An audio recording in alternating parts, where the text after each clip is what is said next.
Remue ménage. Remue ménage.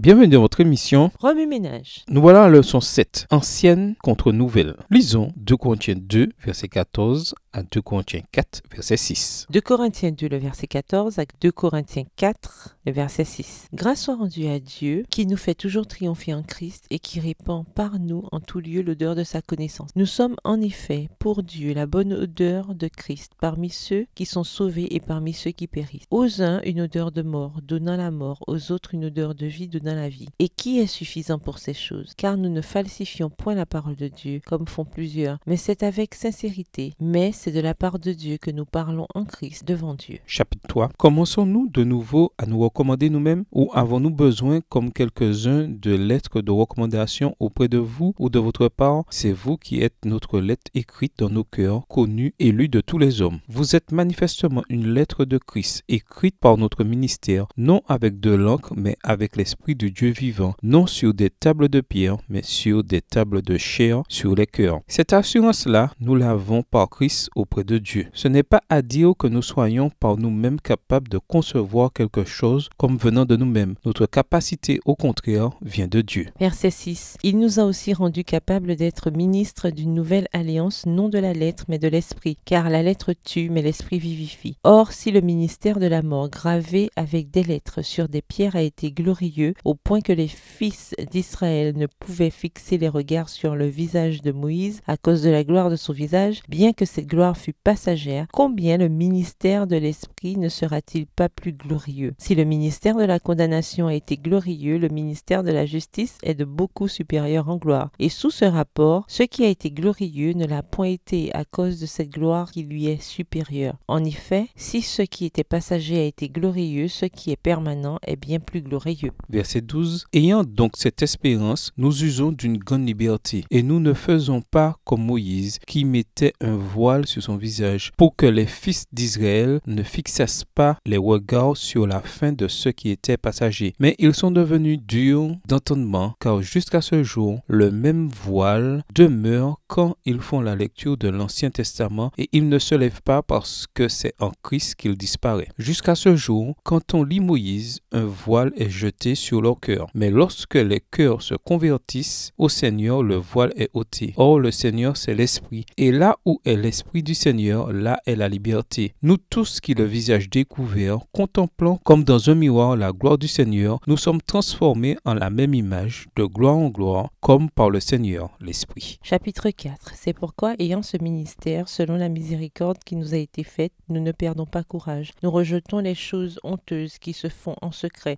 Nous n'avons point une conduite astucieuse et nous n'altérons point la parole de Dieu. Mais en publiant la vérité, nous nous recommandons à toute conscience d'homme devant Dieu. Si notre évangile est encore voilé, il est voilé pour ceux qui périssent, pour les incrédules dont le Dieu de ce siècle a aveuglé l'intelligence, afin qu'ils ne vissent pas briller la splendeur de l'évangile de la gloire de Dieu, qui est l'image de Dieu. Nous ne prêchons pas nous-mêmes, c'est Jésus-Christ le Seigneur que nous prêchons, et nous nous disons serviteurs à cause de Jésus. Car Dieu qui a dit « La lumière brillera du sein des ténèbres » a fait briller la lumière dans nos cœurs pour faire resplendir la connaissance de la gloire de Dieu sur la face de Christ. Introduire des questions d'ordre historique ou expérientiel. Nous avons vu dans notre étude de la semaine dernière que lorsque le Nouveau Testament discute de l'Ancienne et de la Nouvelle Alliance, il le fait souvent en présentant une série de caractéristiques contrastées montrant à quel point ces deux alliances sont très différentes. Dans Galates 4, verset 21 à Galates 5, verset 1, la discussion de Paul sur les deux alliances. L'apôtre a qualifié l'ancienne alliance d'alliance de la chair et d'esclave. Par conséquent, ses adhérents n'héritent pas la vie éternelle. Mais cela n'est pas possible, car si ces caractérisations correspondaient à l'ancienne alliance historique que Dieu a donnée à son peuple au Sinaï, cette alliance aurait été une alliance anti-évangélique. Elle aurait bouleversé toute la représentation de l'Ancien Testament de cette alliance telle que nous l'avons étudiée dans les leçons précédentes de ce trimestre. La liste contrastée des caractéristiques de la nouvelle alliance alliance établie par Paul ne pouvait pas non plus s'appliquer exclusivement à la nouvelle alliance historique dévoilée après la venue de Jésus dans l'histoire. Sinon, ce ne serait qu'après cette venue du Messie que quiconque aurait pu naître selon l'Esprit. Verset 9, version du second. Être libéré de l'esclavage et devenir ainsi un héritier du royaume que Dieu a préparé pour les racheter. Cependant, les caractéristiques contrastées des deux alliances que Paul mentionne dans Galates 4, le verset 21, à Galates 5, le verset 1, décrivent parfaitement les façons opposées dont les gens ont répondu aux alliances historiques chargées d'évangile. Les caractérisations de la nouvelle alliance décrivent parfaitement une réponse salvatrice à l'évangile qui aboutit à la vie éternelle. Les caractérisations de l'ancienne alliance décrivent parfaitement la réponse opposée qui conduit à la mort. Lorsque Jésus est entré dans l'histoire, une nouvelle alliance historique en a résulté. Lorsqu'il entre dans la vie d'une personne de façon expérientielle à la conversion,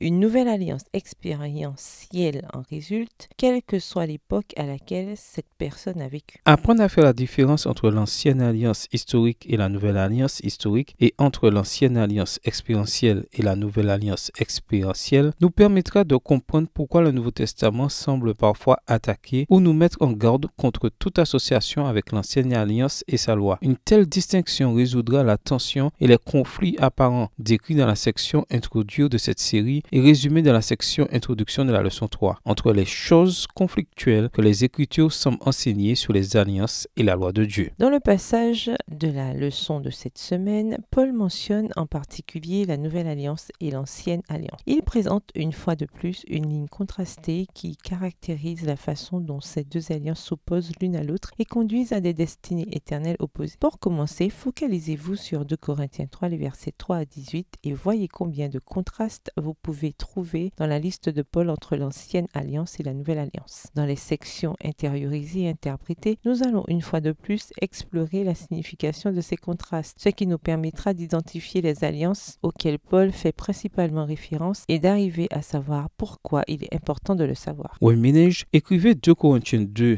verset 14 à 2 Corinthiens 4, verset 6 à partir de la version biblique de votre choix. Si vous êtes pressé, écrivez 2 Corinthiens 3, les versets 12 à 18.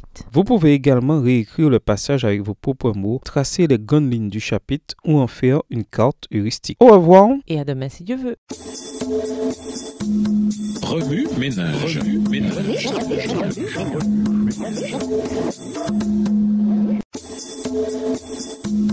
Remue ménage.